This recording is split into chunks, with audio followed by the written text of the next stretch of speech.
ఓం సమర్థ సద్గురు శ్రీ సాయినాథాయ నమః. శ్రీ సాయి లీలామృతము అధ్యాయం 9 రెండవ విభాగము. ఈ ప్రపంచంలోని సాధువులందరిలో ఎవరు బ్రాహ్మణులు ఎవరు కారో ఎలా తెలుసుకోవాలి? మనకై మనమే నిర్ణయించుకుంటే ఎలా ఉంటుందో ఇందుకు సరియైన మార్గమేదో సాయి తెలిపారు. కుసాబాబు అనే టీచరు ఒక సాధువును ఆశ్రయిస్తే ఆయన ఒక మంత్రం నేర్పాడు. దాని వలన అతడు కోరగానే పండ్లు మిఠాయిల వంటి వస్తువులు చిత్రమైన రీతిన అతని చేతిలోకొచ్చేవి. అది చూచి జనం అతని చుట్టూ చేరసాగారు. కొందరు అతనిని రకరకాలుగా విమర్శించసాగారు. వీరిని దండించడానికి తగిన మంత్రాలు నేర్పమని అతడు ఆ సాధువును వేధించసాగాడు. ఆ సాధువు అతన్ని ఇక నుంచి సాయిబాబాను ఆశ్రయించమని చెప్పి హిమాలయాలకు వెళ్ళిపోయాడు. కుసాబాబు 1909లో సిరిడి చేరాడు. కానీ బాబా అతన్ని మసీదులోనికి రానియక అతడు ఆ శక్తులను గోదావరి నదిలో విడిస్తే గాని రానివ్వరని పట్టుబట్టారు. ఆ మంత్రశక్తితో అతడు వేరొక చోటు నుండి వస్తువులను తెప్పిస్తున్నాడని, కనుక అవి అమాయకులను అపవిత్రం చేస్తున్నాయని, దొంగ సొత్తని ఆయన చెప్పారు. అతన్ని చూచిన వారికి కూడా అటువంటి శక్తులపై వ్యామోహం కలుగుతుంది కదా. ఇలా అతనిని సాటి వారిని అపవిత్రం చేస్తున్న ఆ శక్తులను అతడు విడిచిపెట్టాలని ఆయన చెప్పారు. చివరకు అతడు దానిని గోదావరిలో విడిచివచ్చాక బాబా అతని చేత రోజు శ్రీ సమర్థ రామదాస స్వామి వ్రాసిన దాసబోధ చదివించారు. అతని చేత శ్రీ గురుచరిత్ర 108 పారాయణాలు చేయించాకనే అతన్ని ఈ క్రింది రీతిని అనుగ్రహించారు. ఒక ఏకాదశి నాడు కుసాబాబు ఉపవసిస్తున్నాడు. అతడు బాబాను దర్శించి ప్రసంగవశాత్తు పూర్వం ఋషులు కందమూలాలు తినేవారని చెప్పాడు. సాయి ఆ పదాన్ని కాంద అంటే ఉల్లిగడ్డ అని చమత్కరించి అతనికి కొన్ని ఉల్లిగడ్డలిచ్చి తినమన్నారు. అతడు దిక్కుతోచక ఆయన తింటే తాను తింటానన్నాడు. అప్పుడు ఇద్దరూ చెరకొన్ని తిన్నారు. అప్పుడు సాయి కొందరు భక్తులను పిలిచి, ఈ సద్బ్రాహ్మణుడు చూడండి, ఏకాదశి నాడు ఉల్లి తిన్నాడు అని చెప్పి గేలి చేశారు. అతడు తనను బాబా ఆదేశిస్తేనే ఉల్లి తిన్నానని, ఆయన కూడా తిన్నారని చెప్పాడు. బాబా అంగీకరించక తాము తిన్నది కక్కి చూపారు. అందులో కందమూలాలు ముక్కలే ఉన్నాయి, కానీ ముచ్చుకైనా ఉల్లి లేదు. కుసాబాబు అదే మంచి అవకాశమని తలచి ఆయన కక్కినది మహాప్రసాదమైన గురువు ఎంగిలిగా తినేశాడు. బాబా అతనిని తిట్టి కొట్టి వారించాలని చూచారు, కానీ అతడు విననేలేదు. అతడు భక్తి శ్రద్ధలకు ఆయన కన్నుల వెంట ఆనంద బాష్పాలు కారాయి. ఆయన అతనిని ఆశీర్వదించారు. అతడు మంచి గురుభక్తుడయ్యాలి. ఈ లీల ద్వారా లోకానికి శ్రీ గురుచరిత్ర యొక్క ప్రాశస్త్యం తెలిపారు బాబా. దాని పారాయణ కుసాబాబును పవిత్రుని చేసి సద్గురువు కృపకు పాత్రుని చేసింది. సాటేకు హేమద్బాంత్కు కూడా అట్టి శ్రేయస్సునే ప్రసాదించింది. శ్రీ వాసుదేవానంద సరస్వతి, రంగావధూత, నానే మహారాజ్ వంటి వారెందరికో ఈ గ్రంథ పారాయణే వారు ఆశ్రయించదగిన గురువు అని గురించి తెలిపి వారిని గురుకృపకు పాత్రను చేసి మహాత్ములుగా రూపొందించింది. పూర్ణులైన గురువును ఎలా అన్వేషించి ఆశ్రయించాలో చెప్పిన గ్రంథం అదొక్కటే.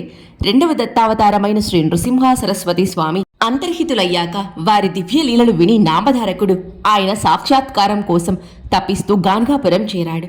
అతనికి అక్కడ సద్గురువు యోగి రూపంలో శ్రీ నృసింహ సరస్వతి స్వప్న దర్శనమిచ్చారు. నామధారకుడు నిద్ర లేవగానే ఆ సిద్ధయోగియే ప్రత్యక్ష దర్శనమిచ్చి అతనికి శ్రీ గురుచరిత్ర చెప్పాడు. శ్రీ గురుచరిత్రకు అంత ప్రాముఖ్యం ఇవ్వడం ద్వారా లోకానికి శ్రీ సాయి ఎన్నో ఆధ్యాత్మ రహస్యాలు సూచనగా తెలపడమే జరిగింది. సాధకులు నామధారకునిలా మొదట శ్రీ దత్తావతారమైన సద్గురుని లీలలు వింటే వారిని దర్శించి ఆశ్రయించాలన్న బలమైన కోరిక కలుగుతుంది. అతడు సహజంగానే ఆ లీలను గురించి ఆయన గురించిన చింతన చేస్తూ ఆయన కోసం తపిస్తాడు. అప్పుడు ఆయన ఏదో ఒక రూపంలో స్వప్న దర్శనమిస్తారు. తర్వాత ప్రత్యక్ష దర్శనమిచ్చి అనుగ్రహిస్తారు. పైన తెలిపినట్లు ఆ మహనీయులందరి అనుభవము ఇలానే ఉన్నది. సూఫీ సాంప్రదాయంలో కూడా సాధకుడు మొదట పరమపదించిన ఒక మహాత్ముని ఆశ్రయించి తన ఆశ్రయించవలసిన గురువెవరో తెలపమని ప్రార్థిస్తాడు. సకాలంలో ఆ మహనీయుడు ఆ విషయం వారికి స్వప్నంలో చెబుతారు. ఇది ఉత్తమమైన మార్గం కనుకనే శ్రీ సాయి దానికంత ప్రాధాన్యమిచ్చారు. ఆయన కూడా వెనుక జన్మలలో తమను సేవించిన వారికి ముందుగా స్వప్న దర్శనమిచ్చాకనే వారిని సిరిడిలో ప్రత్యక్షంగా తమ చెంతకు రప్పించుకున్నారని శ్రీ సాయి సందర్శనము అనే అధ్యాయంలో గమనించాము. అందుకే శ్రీ సాయి భక్తులకు శ్రీ గురుచరిత్ర పారాయణ ఎంతో ముఖ్యం. అలానే ఒక సాధకుడు యోగం అభ్యసిస్తూ ఉంటే దూరదృష్టి లభించింది. దూరాన తన యంత్రశాల తగలబడుతూ ఉంటే అతడు ధ్యానంలో చూడగలిగాడు. అతడు సిరిడి వచ్చినప్పుడు, బాబా ఎందుకు ఆ వేష ప్రదర్శనలు చూస్తావు? నేనెప్పుడూ అలా చేయను, అదెవరికీ తగదు అన్నారు. ఆత్మజ్ఞానంతో లభించే శక్తులు లోకహితం చేస్తాయి. ఇటువంటి శక్తులు సాధకులను ప్రజలను కూడా పక్కదారి పట్టిస్తాయి. కోరి శక్తులను సాధించి లోకాన్ని మెప్పించడం వేశ్యవృత్తి. అట్టి సాధకుని భక్తి ఆ భగవంతుని పట్ల వ్యభిచరించి అతనికి లోకానికి కూడా కీడు చేస్తుంది. సామాన్య బోధకునిలాగా సాయిబాబా మాయ, బ్రహ్మము మొదలైన పెద్ద పెద్ద మాటలు వల్లించలేదు. సామాన్యులకవి నిరుపయోగమే కాక అహాన్ని పెంచుతాయి కూడా. సామాన్యంగా ఎంతో చిన్నవనిపించే విషయాలే చాలా పెద్దవి. వాటిని చక్కదిద్దుకొని నిజమైన మానవత్వాన్ని అలవరుచుకొనడమే ధర్మమని, దాన్ని సాధించాకనే సాధన ప్రారంభిస్తే ఇహపరాలు రెండూ చెడతాయని ధర్మశాస్త్రాలు చెబుతున్నాయి. వెనుక సాయి చెప్పిన మామిడి పూత వలె మనం సద్గురు భక్తు నుండి మధ్యలో రాలిపోకుండాను, మరుజన్మలో దుఃఖం కలగకుండాను వారి ఉపదేశాలు ఉపకరిస్తాయి. సాయి భక్తులను ఎలా హెచ్చరించేవారో చూద్దాము. ఒకసారి అంజన్వేల్ నుండి మధురదాస్ అనే భక్తుడు వచ్చి సుగుణమేరు నాయక్ ఇంట్లో దిగాడు. ఒకరోజు వాళ్ళిద్దరూ సాటి వారి దోషాల గురించే మాట్లాడుకున్నారు. తర్వాత మధురదాసు మసీదుకు వెళ్ళగానే బాబా చికాకుగా ఏమిటి సుగుణ్ అంటున్నారు అన్నాడు. తమ సంభాషణ బాబాకెంతో బాధ కలిగించిందని అతడు గ్రహించాడు. దుష్ప్రచారము, దానిని ఆసక్తితో వినడమే కదా దుస్సాంగత్యం అంటే. అది నిజమైన అబద్ధమైన సర్వము సాయి రూపమన్న వివేకాన్ని పాడు చేసి పుణ్యం అపహరించి హృదయాన్ని కలుషితం చేస్తోంది. అలాగే ఒకరోజు వసతి గృహంలో ఒకడు వేరొకరి గురించి అపవాదాలు కల్పించి వారి మనసులను విరిచేయాలని తలచాడు. తర్వాత అతడు బాబాలింటికి వెళ్తుంటే ఎదురయ్యాడు. అప్పుడు ఆయన మలం తింటున్న ఒక పందిని అతన్ని చూపి, అది మలం ఎంత ప్రీతిగా తింటుందో చూసావా? సాటి వారి గురించి అపవాదాలు కల్పించడం అలాంటిదే. క్రమంగా మనలను సాటివారు ఏవగించుకుంటారు. అంతేకాదు, అలా చేస్తే మనం కష్టపడి సంపాదించుకున్న పుణ్యమంతా వారికి, వారి పాపం మనకు వస్తాయి. ఇక షిరిడీ యాత్ర వలన కూడా మనకేమీ ప్రయోజనం అన్నారు. అందుకే క్రీస్తు ఇతరుల దోషాలెంచకు, ఎంచితే భగవంతుడే నీ లోపాలనెంచుతాడు, క్షమించడు అని సాటి వారిని ఎంత కొద్దిగా నిందించినా నరకంలో శిక్ష తప్పదని చెప్పాడు. పక్కవాడి కంట్లో నలుసు తీసే ముందు నీ కంటిలోని తప్పులెంచే లక్షణాలెన్నో దూలాన్ని తొలగించుకో అన్నారు. ఇతరులను మనసులో కూడా ద్వేషించకూడదు. హత్య, శత్రుత్వము, రుణము వీటి ఫలితం అనుభవించక తప్పదన్నారు సాయి. ఒకరోజొక భక్తుడు రవ్వ కేసరి ప్రసాదంగా పంచుతున్నాడు. వేరొక భక్తునితో ప్రసాదం తీసుకున్నావా అన్నారు బాబా. అతడికి తనకు భేదాభిప్రాయాలుండడం వల్ల ప్రసాదం తీసుకోలేదన్నాడతడు.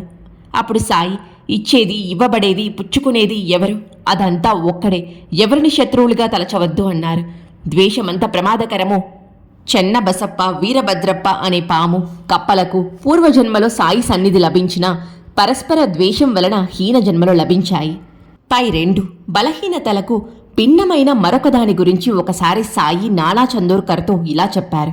యాచించిన వారికి శక్తి కొద్దీ సమర్పించు. ఇంకా అడిగితే వీలు కాదని సౌమ్యంగా చెప్పు, కోపగించవద్దు. కొంతకాలానికి కళ్యాణ్లో అతనింటికి ఒక బిచ్చగత్తె వచ్చి పెట్టిన దానితో తృప్తి చెందక ఇంకా కావాలని పట్టుబట్టింది. అతను సేవకునితో పెట్టింది తీసుకుపొమ్మను, లేకుంటే మెడపట్టి గెంటు అన్నారు. ఆమె వెళ్ళిపోయింది. తర్వాత అతడు షిరిడి వెళ్ళినప్పుడు సాయి అతనితో పలకలేదు. కారణం అడిగితే, నా మాట వినని వారితో నాకేం పని? ఆ భిక్షగత్తెను అధికంగా భిక్ష కోరినందుకు మెడపట్టి గెంటడమేమిటి? ఆమె వాకిట్లో కూర్చుంటే నీదేం పోయింది అన్నారు. అంతేకాదు, ఆవేశం ఎన్నడూ తగదని సాయి ఎంత చమత్కారంగా బోధించారు. ఆయన ఒక భక్తుని దక్షిణ అడిగారు. అతడు తన వద్ద పైకం లేదన్నాడు. అయినా ప్రతి 10-15 నిమిషాలకు సాయి అతడిని తిరిగి అడిగారు. చివరకతడు విసిగిపోయి, నా వద్ద డబ్బు లేదంటుంటే అని గొంతు చించుకున్నాడు. సాయి కొంటెగా నవ్వి, లేకపోతే లేదని నెమ్మదిగా చెప్పు, అదీ కాకుంటే ఊరుకో, అరుస్తావెందుకు అన్నారు.